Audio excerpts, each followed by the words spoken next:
Bonjour, mon nom est François Gagnon et j'ai le plaisir et l'honneur d'être le président ERA France et ERA Europe. Merci de prendre un peu de votre temps pour regarder cette vidéo sur la vente éventuelle de votre agence immobilière. Vendre son agence immobilière n'est jamais une décision simple à prendre.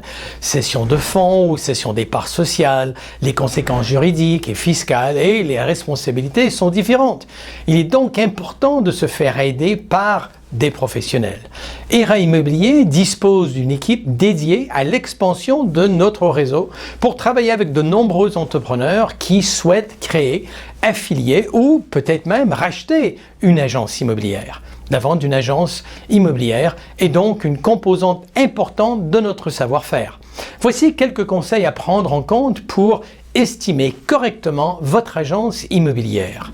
J'ai demandé à Cyril Morel, directeur expansion, de nous parler de 4 points précis concernant la vente de votre agence. Le premier étant la clientèle.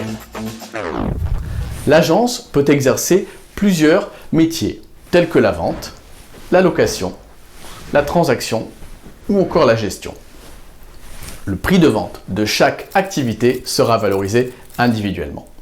La gestion bénéficie d'un coefficient de valorisation de base de 2,5, alors qu'il y aura 0,3 pour la transaction ou encore 1 pour la location. Il s'agit de coefficients qui doivent être pondérés à la hausse ou à la baisse en fonction des spécificités du dossier, telles que la taille de votre agence, la qualité du portefeuille, la notoriété ou encore le lieu d'implantation. Notre consultant expansion prendra en compte tous les éléments pour vous remettre et vous apporter une juste estimation. Le second point à prendre en considération concerne le bail que vous pourriez éventuellement avoir. La qualité du bail est aussi à auditer. Naturellement, le montant du loyer est un élément, mais ce n'est pas le seul. Par exemple, les locaux sont-ils conformes en matière d'accessibilité? Les charges et les conditions du bail sont-elles usuelles?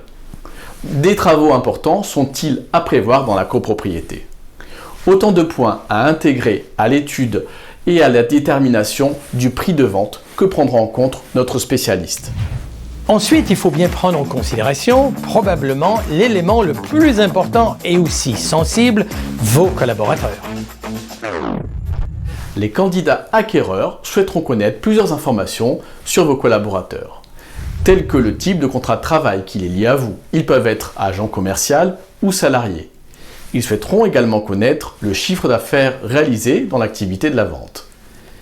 Ils seront également friands de connaître le nombre d'heures de formation réalisées pour chacun. Et le dernier point à prendre en considération, les réseaux sociaux et sites internet que vous pouvez éventuellement avoir. À l'ère du digital, la propriété du site de l'agence est à prendre en compte. L'on regardera le référencement ou le trafic mensuel généré par le site. Concernant les réseaux sociaux, il est évident que la e-réputation de l'agence sera également un facteur important. Merci bien Cyril et bien sûr le nombre de mandats exclusifs actifs restants, les compromis de vente en cours et bien d'autres éléments vous seront demandés afin de vous transmettre une analyse précise et un dossier d'estimation vous sera envoyé.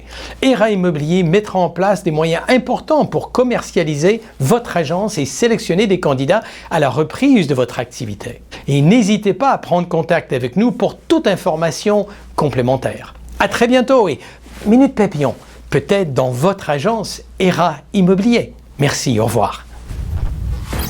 Pour prendre un rendez-vous avec un consultant spécialiste dans le cadre d'une vente d'agence immobilière, rendez-vous sur le site bienentreprendre.com.